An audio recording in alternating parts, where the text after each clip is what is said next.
My name is Dakota Blank, and I will be presenting the ancient and venerated religion of Zoroastrianism.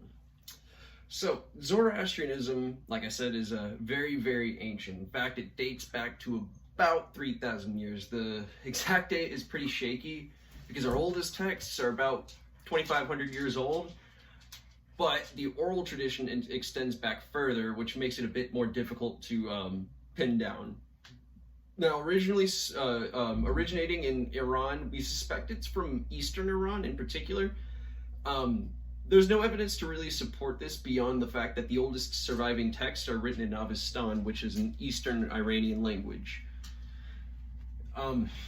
It's formerly the predominant religion of Iran. In fact, it was the state religion of many Iranian dynasties. That is until the Islamic conquest in the mid-7th century. Today, there's only about 100,000 to 200,000 adherents concentrated in like Central Asia, most of which live in India. There's a small population in places like the US and Australia, but you'll mostly find them in India these days. All right, so what do they believe? It really starts with their prophet Zoroaster, or Zarathustra in Avestan, when he received his visions from Ahura Mazda, who is an Indo-Iranian god. He was the god of creation on part of a larger pantheon, but in Zoroaster's revelations, he learned of the complete supremacy of Ahura Mazda over other gods, the Amesha Spentas. Now, this is considered to be more like hypostases or aspects or representatives of Ahura Mazda himself. Now, this is where the confusion of Zoroastrianism being a monotheistic religion comes into play, but it is important to know that these are still worshipped immortals, so it's not quite as monotheistic as people would like to think. So one of the most important factors of Zoroastrianism is the dualism between Asa and Druj. Now, this is truth versus falsehood, right? It's one of the first faiths to introduce this sort of juxtaposition between good versus evil, but most of that what comes into play is people, the way they act. We are the origin of good and evil, and therefore we must play a role in combating evil. Its manifestation being Angarmanyu, who is kind of considered to be the opposite of Ahura Mazda. So, how do you fight evil? Now, you do so by following the threefold path. Now, this is Humata, Huksta, and Huvarshta. This is good thoughts, good words, and good deeds, respectively. And a lot of what you have to do is act as a good person, do good for others. Charity is emphasized. It's really about what you do daily to combat the bad things in the world. So some more beliefs that they have is that this is how sacred the environment is. It's a creation of Ahura Mazda and should be preserved as much as possible. Part of this veneration is the four elements that you'll find in like Aristotelian writing or in old Chinese beliefs is the idea of the elements earth, wind, fire, and water. Fire and water are amongst the most important because they are crucial to purity. They're about equitable in importance, but fire kind of steals the show often, because of the fire temples and rituals involving the caretaking of the fire. But we will get into that. Another beliefs that they have is the idea of the Urvan and the Fravashi is the soul and the higher spirit, respectively. The Fravashi assist Ahura Mazda. Now, these are the immortal higher spirits in creation of the souls, the Urvan, and they actually split off before birth. They are to be rejoined after death, but this is not to be confused with reincarnation because, again, each soul is unique. They belong to a Fravashi, which collects these experiences to be used in the fight against evil. So, speaking of death, what happens when you die?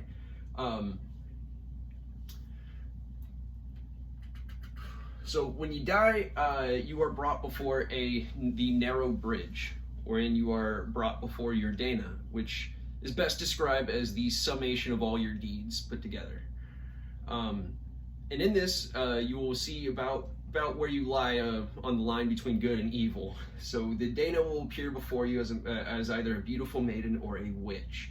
So the maiden, if you are a pious person, will appear before you and take you to the House of Songs, where your soul becomes an angelic sort of being who's guardian to the living good souls. Now, if you're unlucky enough to have the witch appear before you, she will attack you. And in doing so, she casts your soul down the bridge into the abyss, where lies the House of Lies, where you'll spend the rest of your life as a demon. Now, how about your corporeal form, though? This is one of those important beliefs to Zoroastrians, because the dead are sources of Druj, that evil falsehood, and they have to be disposed of properly, so as not to pollute the environment. And so what they have is called the Towers of Silence. Now, these are buildings where you inter dead bodies left to be laying so that they could decompose properly and be scavenged by birds. So it's more of a pure way for your body to recede back into the earth.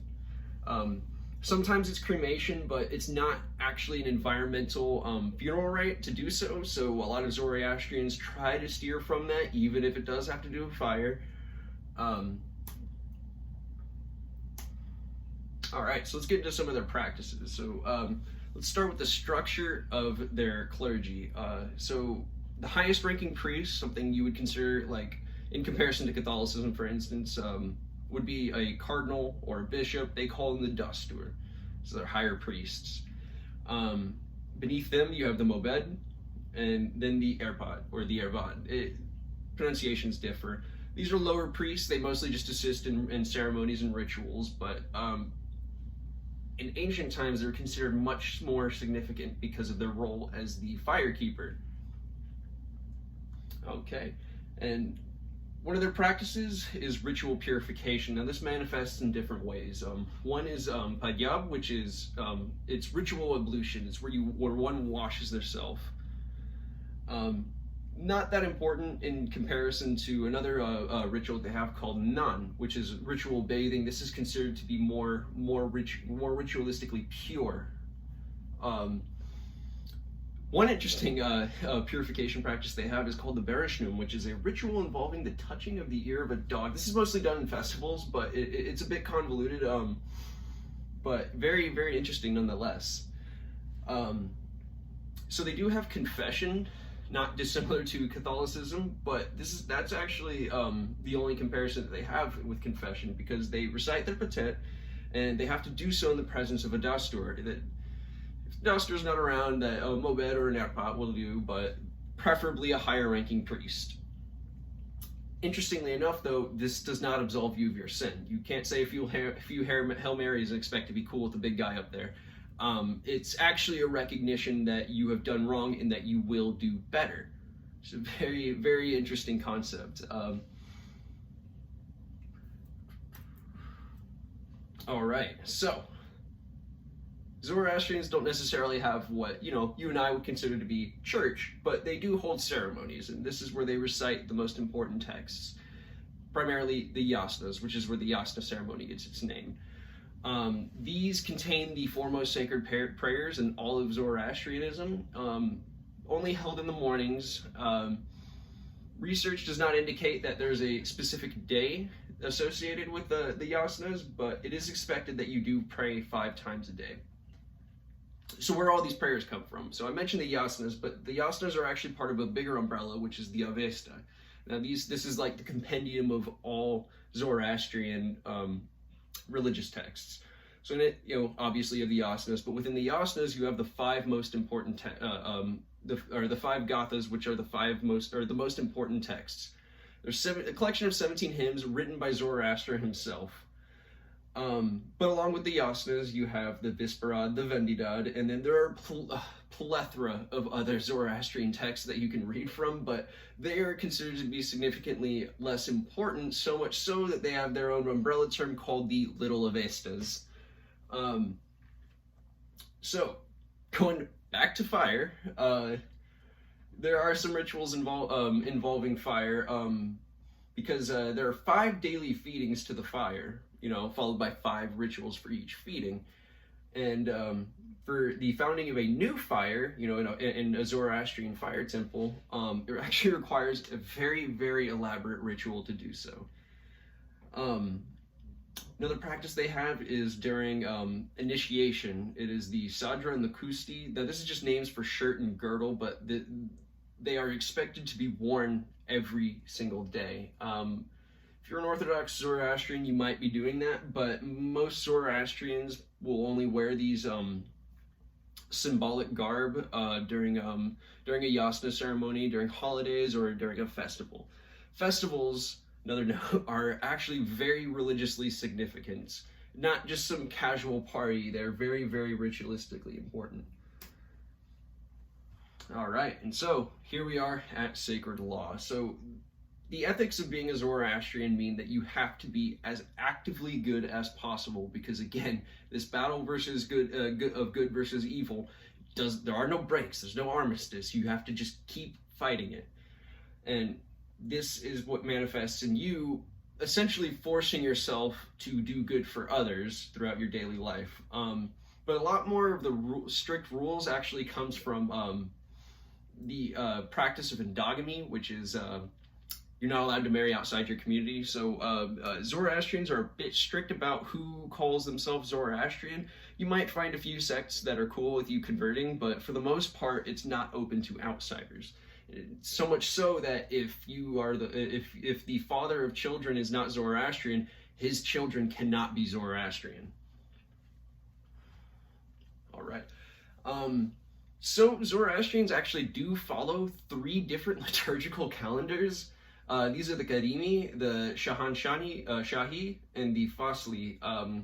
Very briefly, the Karimi, that's probably the older one that is used by Zoroastrians. The Shahanshani, that is the imperial calendar that was more employed by old Persian empires. And then the Fasli, this is actually a modern one that was developed over 100 years ago, a little over 100 years ago, by a Zoroastrian that actually wanted their calendar to be more in line with the seasons. This one is not as commonly used as the Karimi and the Shahi,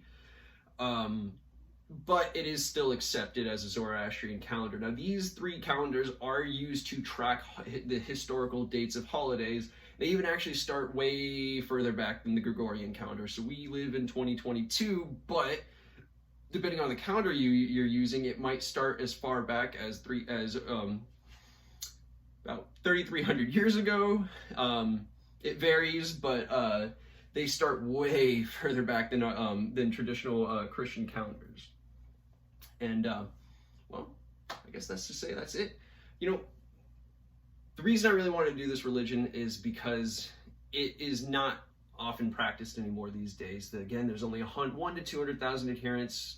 Most estimates put it closer to that 100,000 because it's a receding religion, but it has changed massively over the years. Zoroastrians today would not recognize the practices of ancient Zoroastrians. In fact, we're not even necessarily sure what they originally practiced because the oral tradition dates back further than we have texts. It's heavily intertwined with history. It's one of those religions that I consider to be one of the foundations of modern religion as we know it. You get so much out of it that you see in other religions. The Indo-Iranian pantheon, that which it's founded upon, you see similarities with the Indo-Aryan pantheon, which later became the Vedic pantheon. There's just so much to it that people don't really understand. Which is why I really wanted to do this faith, and I hope you enjoyed it.